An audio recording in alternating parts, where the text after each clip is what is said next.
Greetings, Hometown Association of Realtor members. Welcome to today's HAR Talk Tuesday webinar. And today we're going to talk about professional standards, and we've cutely named our webinar for today Professionalism and Ethics 101, Staying in Your Lane or Staying in Our Lane. And today we're going to take a quick ride across all of our professional standards programs, and we will take a little bit of a field trip to the Hometown website towards the end of the slideshow, and if we have time for any interactive questions, we'll do that at the end. So I will ask that everybody stay muted and that you hold all your questions until the end. And so with that, let's just talk about what we're going to talk about today. And as I said, we're going to take a glance across our professional standards landscape. We're going to touch bases with each of the programs that we have across the three tiers of our organization. And we'll start with the Ombudsman program, the citation, ethics citation program, the mediation, ethics and arbitration. Also, we will talk about the code of ethics, and we will talk a little bit about the changes to the code of ethics that are that happened immediately following the NAR Board of Directors meeting on November 13th. And we'll talk about a little bit, we'll touch bases on how that affects the code and the Code of Ethics and Arbitration Manual. And then lastly, we'll just touch base on the Commitment to Excellence, or C2EX program. So rather than listing these in the order that we're going to address them, the only one I'm going to move up to the top will be the Code of Ethics. Just leave that slide up there for a second, just to tell you a little bit about your host today and my professional standards background. I currently serve on the professional standards committees at two local associations, including HAR, and also on the Illinois Realtors Committee, as well as I serve as an ombudsman for Illinois Realtors and a mediator as well. All right, so professional standards, what does that mean? We talk about our Code of Ethics and being professional, and that's as a trade organization, that's our commitment to holding ourselves to a higher standard above all other real estate licensees. And we do that by living and breathing our Code of Ethics. We have to keep our Code of Ethics front and center of our business every day as we take care of the consumer, as we advertise, as we market ourselves, and how we deal with our clients and consumers. So in addition to these things that we're going to touch base on today, of course, this we're not going to dive deeply into all the other governing entities that we comply with. Obviously, we have license law, MLS rules, government compliance, fair housing, RESPA, disclosure laws, trademarks, copyrights, and of course your office policy. So you need to know how all of these things affect your business and how you operate your business day to day. But today we're just going to focus on professional standards. So as I said, we're going to move forward the Code of Ethics just briefly, just to touch base, because this is a governing document when it comes to talking about our professionalism, our level of professionalism. And typically this document is updated almost on an annual basis anymore. The 17 articles that comprise the Code of Ethics behind the preamble dictate how we treat the different areas of our business and each other. So just breaking down the code, and there are 4 areas to the code. First, the preamble, and then the 3 areas of service. So the first 9 articles talk to our duties as far as clients and customers. Articles 10 through 14 are the duties to the public, and articles 15 through 17 are the duties that we owe to each other as realtors. Also, in support of the Code of Ethics, those who are involved with professional standards, either in chairing hearing panels or serving as ombudsmen or mediators, know that there is a book that we have called the Code of Ethics and Arbitration Manual, and this is sort of our case law manual. This talks about all the what ifs and procedures and similar cases that that we've heard so often. We're not, of course, we're not inventing the wheel every time we have professional standards hearing or session. We have the Code of Ethics and Arbitration Manual to use as a resource and a referral to help us and guide us through processes and procedures. Just quickly, we have a member on the call. Peggy, if you could please make sure that you keep your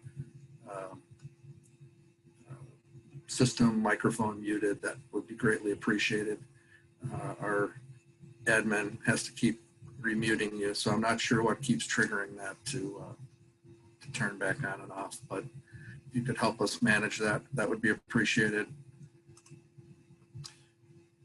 All right, so here's where we're going. We touched base on Code of Ethics.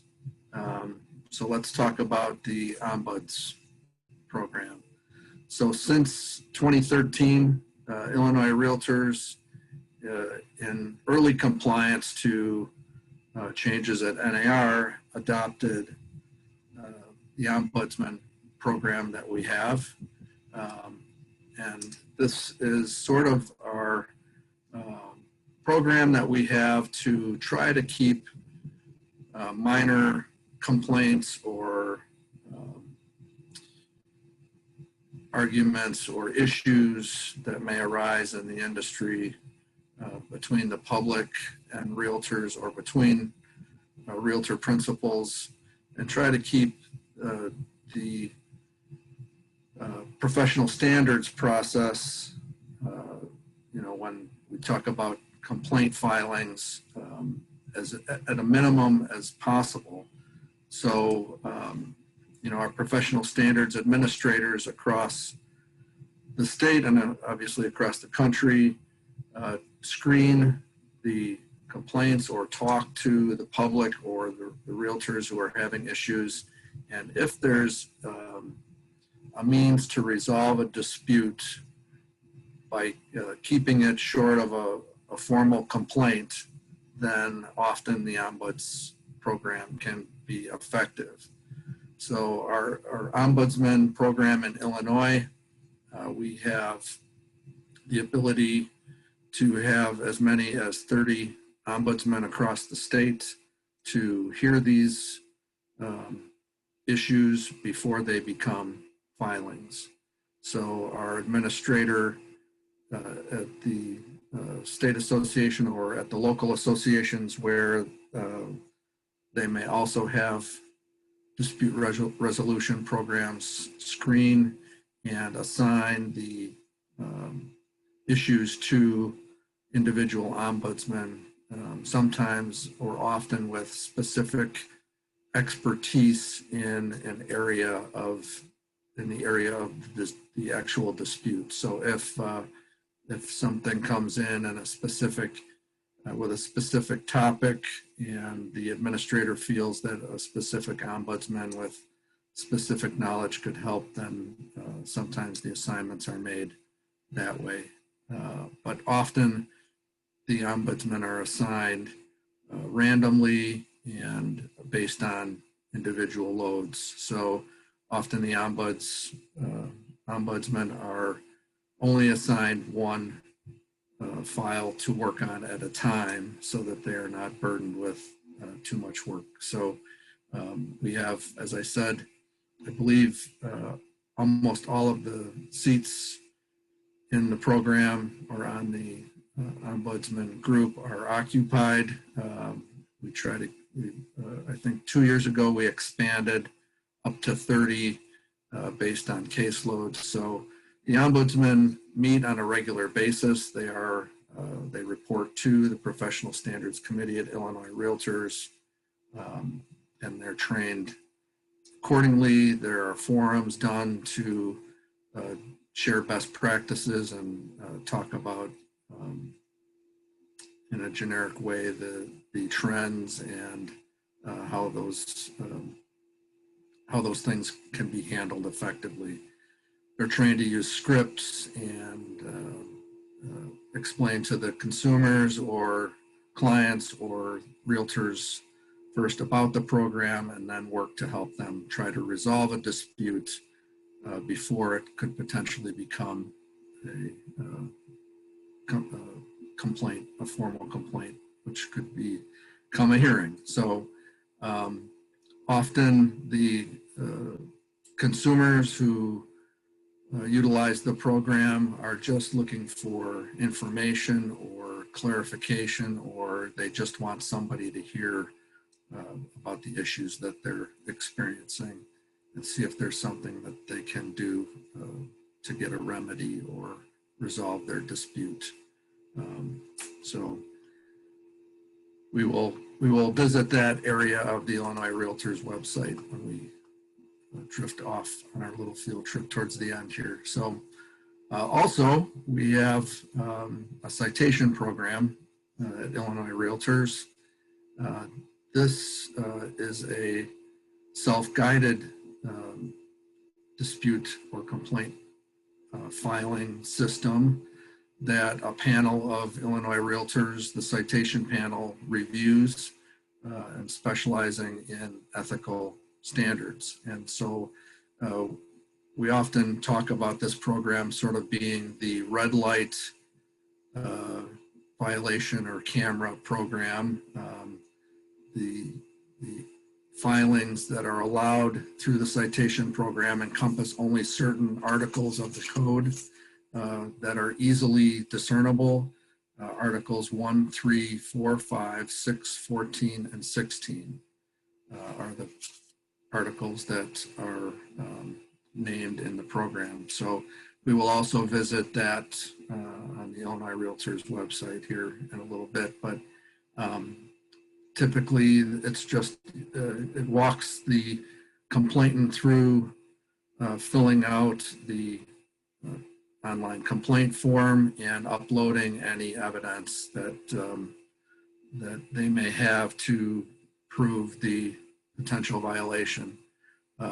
Often the violations that are submitted through this program are violations on the level of marketing and advertising. So when it comes to being compliant with our marketing and the advertising that we do, if the complainant has a photo or a screenshot or newspaper clipping or whatever it may be, they can upload that to the system as their evidence to prove that a realtor member is not following the code when it comes to their marketing or advertising. So that's just one example. There are obviously other articles that could be cited, but all of them, all the articles that are allowed as violations in the citation program are, as I mentioned, easily discernible and provable. So they're very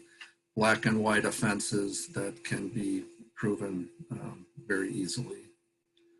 Then, as I said, the panel looks at these, and if the member is found in violation, essentially they get a notice in the mail, just like you would if you had a red light camera violation. You would receive a notice of explanation and a fine in the mail, and it would explain to you what you need to do to fix that.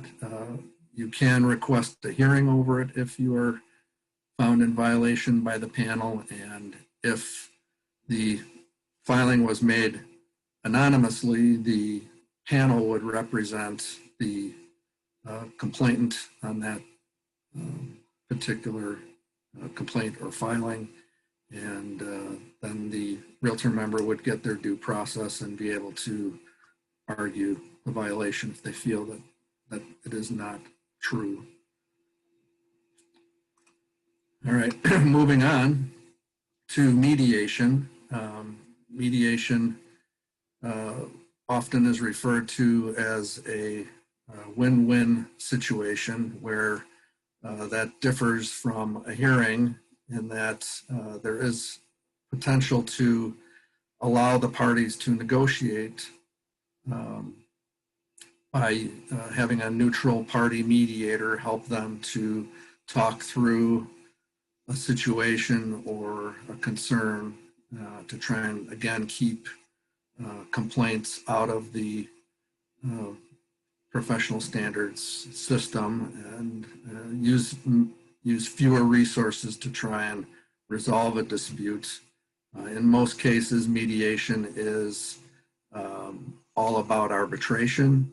Typically, when mediating, the mediator will be dealing with the broker principals trying to resolve a commission dispute.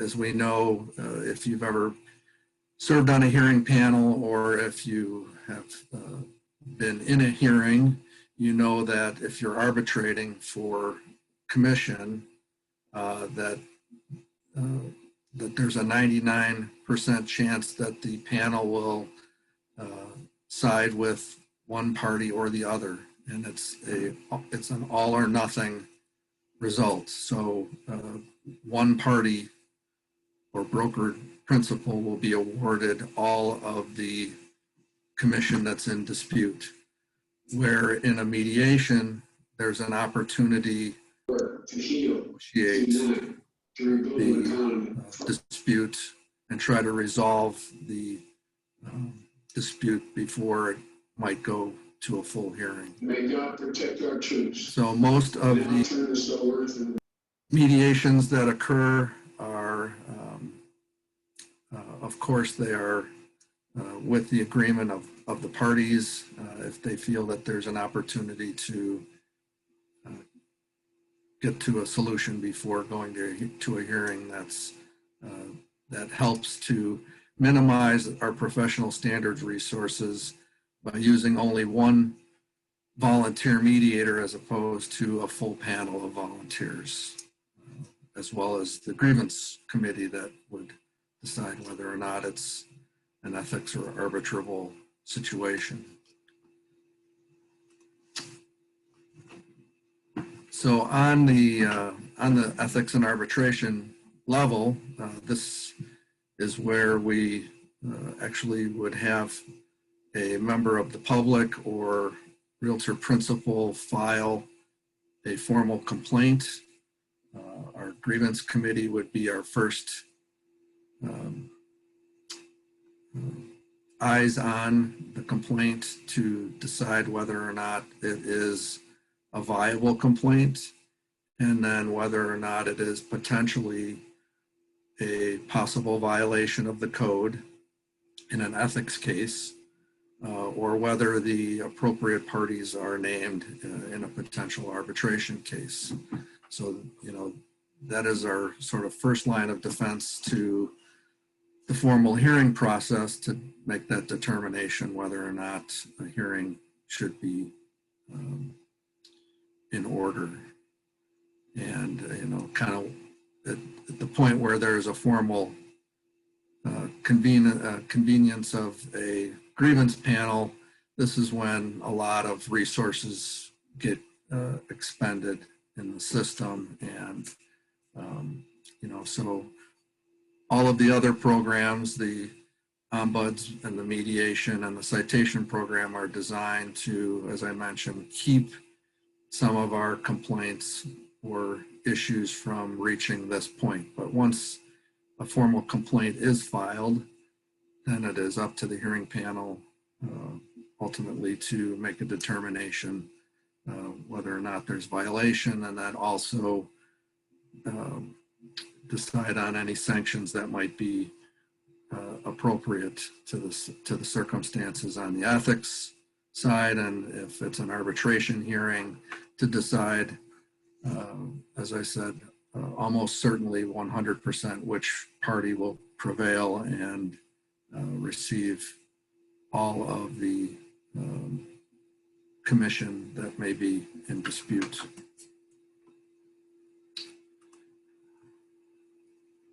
All right.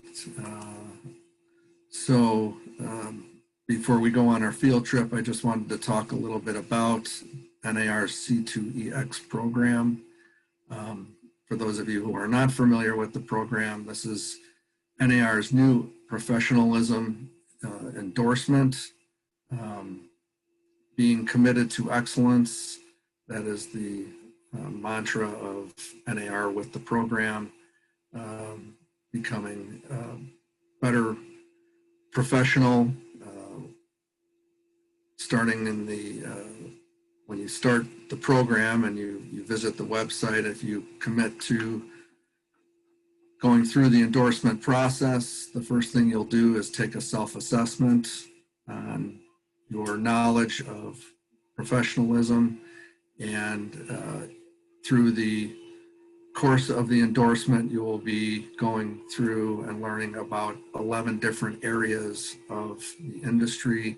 Each area has a badge that you will earn as you complete those areas within the program. And then ultimately at the end, you'll earn your endorsement. One of the badges is specific to professional standards. And so, you'll learn a lot about the code, and after you've done your assessment, it will the system will intuitively sort of understand where you are in terms of your knowledge and try to take you sort of the rest of the way in the process towards earning your endorsement. But of course, NAR has made it a part of the endorsement, for obvious reasons, ethics and professionalism being the root of those reasons. So, and then lastly, before we take our field trip, I have a slide up here, sort of new for NAR's board of directors to initiate any code of ethics changes before every January 1st. Usually January 1st is the effective date of all changes that happen to the code over the course of a year through the Professional Standards Committee at NAR. But because of and in light of a lot of the trends in the world today, the Professional Standards Committee made some strong recommendations to the National Association of Realtors Board of Directors. And at the November 13th, 2020 meeting, the directors adopted some changes effective immediately. This particular slide came right off of the NAR website explaining these changes, and the changes are rooted in discrimination. So the changes are primarily to Article 10 of the code in addressing discriminatory speech and conduct of our members, whether or not they are actually practicing live with the consumer, or whether or not the discrimination or hate speech could be determined to be of a realtor member who is making these comments or inferring these things in the public domain. Often social media is the culprit. So these changes are strong in terms of how it addresses how our members address specifically hate speech. I always say when talking to members about professionalism, once a realtor, always a realtor. If you're doing anything in social media that could be determined as conducting business, even if your social media page is private, the minute you mention real estate or you infer real estate services, you have your realtor hat on, you need to be mindful of the code of ethics and practicing accordingly. So the directors approved revisions not only to the code, but also to NAR's bylaws, defining or expanding the definition of public trust and discrimination against all protected classes.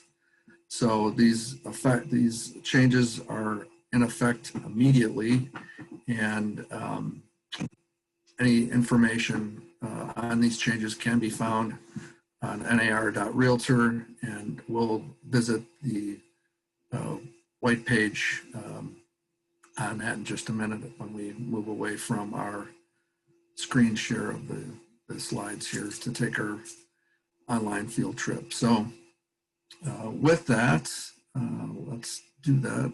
Let me change my screen share here over to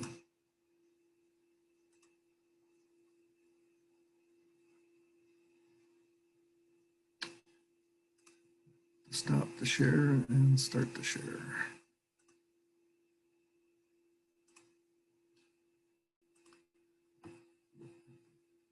Make sure we have that. Everybody should see the code of ethics. So this is our January 1, 2020 version of the code. Just touching base on what was in the slide presentation, the different areas of the code. Obviously you go through continuing education on your every 2-year cycle, and you should be familiar with this document, even though typically the continuing education sessions only touch on certain areas and use a lot of case studies to create examples of trendy things that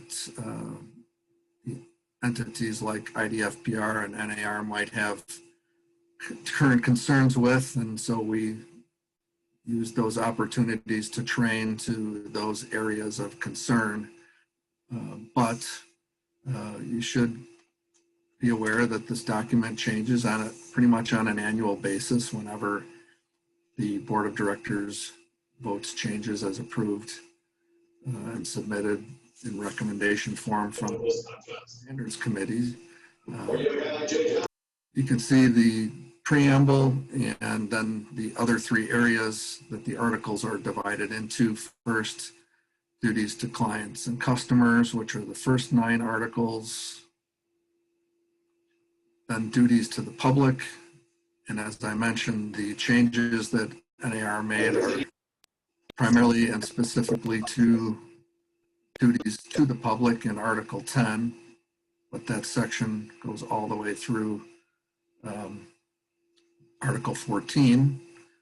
And then the last area of the code is duties to realtors. So these are the articles that talk about how we handle our dispute resolutions, as well as how we treat each other.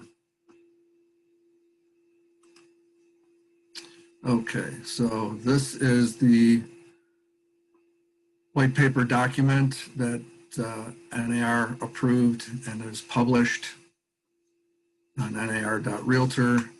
These are all of the changes that were approved by the board. I know that across the professional standards and ethics platforms across the country, all of the typical or annual training sessions that occur will be doing a lot of training towards this document and these changes. When we convene at Illinois, we have our professional standards training every January. And no doubt we will spend a considerable amount of time talking about these changes. But it gives the background of the changes, talks about the things that have changed. It gives you cross-out versions of those areas and underlined areas that have changed, specific to standard of practice 10-5. I mentioned that, and also in NAR's bylaws talking about the changes relative to public trust. Also the changes in here, recommended materials and guidance for hearing panels, and some exhibits to help guide everyone involved in the professional standards process on how to handle violations and the disciplines that could come along with any violations that are found to be had. So you can imagine very, very extensive time spent in our professional standards committee at NAR this past year, bringing all of this information forward for approval, and then extensive time spent during the board of directors in presenting these changes for approval. But as I mentioned, on the 13th of November, all of these changes were approved and are now immediately in effect. So I will provide the link to this document at the end of the program and in our slideshow so that you can, if you're interested, go in and print this out. Obviously, this is way too much information to cover in our short little webinar today, but the document is available to all members for their review. So I will move away from this and just pop over to the hometown website to just point out under the professional standards tab on the website's homepage that all of the areas of information that we have covered today, with the exception of these new changes as made on the 13th of November, all the resources you need to learn or file or use the resources that are available to us can be found here on the hometown website, and everything is sort of almost in the order that we went through today, with the exception of the arbitration and ethics complaint links are first right after the code. So, but you'll find information on mediation, on using the ombuds system, filing a citation, and I'll just click into the citation link real quick so you can see what's there. There is a printable or downloadable PDF all about the program. It does name all of the articles that I mentioned earlier, and just like a red light camera violation, the fines are assigned to each violation. So if you're found in violation of any of these areas of the code and the complainant who makes the filing can prove with supporting information, then the citation panel, if they find the violation to be true, will just assess you the fine as a member. So again, a lot of the filings we see are revolving around Article 12, which is communication, marketing, and advertising. So, and just so you know, we'll post all these links. All the links are on the website, but we will have the links available to members from the webinar today. So that is the citation program. Also filing an ombuds request. I'll just click into that briefly. It is also an online form that any member of the public or a Realtor member can fill out, and you can choose to file the citation program anonymously, but obviously the ombuds request requires that you disclose who you are so that you can get the help you're looking for.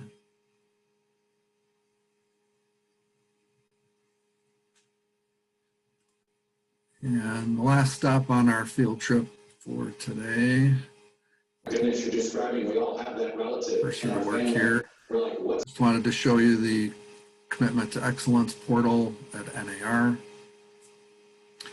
It explains the program, and there's a video you can watch it's only 3 minutes. You can learn all about the program. And as I mentioned, here are the 11 badges that are a part of the program. So we're encouraging all members to continue to raise their own personal bar of professionalism and seek to complete the endorsement. And we do get a lot of questions, how long does it take to complete the endorsement? But there is no easy answer to that, because once you've completed the self-assessment, the system will sort of dictate how short or how long your quest to be endorsed might be, because of knowledge that you may have, and sort of like a proficiency or type of an exam where it assesses where you are in each of those areas, and then it trains you more rigorously in the areas that the assessment determines that you need more help in. Some areas you may proficiency out of, so it just depends on the individual. So the nice thing about the program is it's in the portal, you log in with your ID, your NRDS number, and it's self-paced. So if you have a little bit of time to give to it, you can train for a while and then stop wherever you are, and when you log in again, it will remember where you left off and help you to continue. So let me just stop this share and go back to the presentation, and we'll finish up.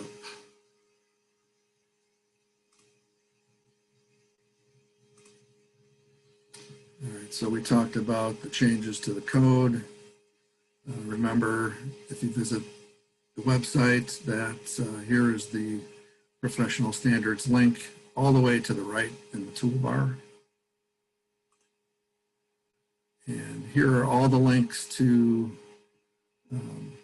sort of what we talked about having links for. So our website with the prompt to use the professional standards tab, the Code of Ethics link on the NAR website.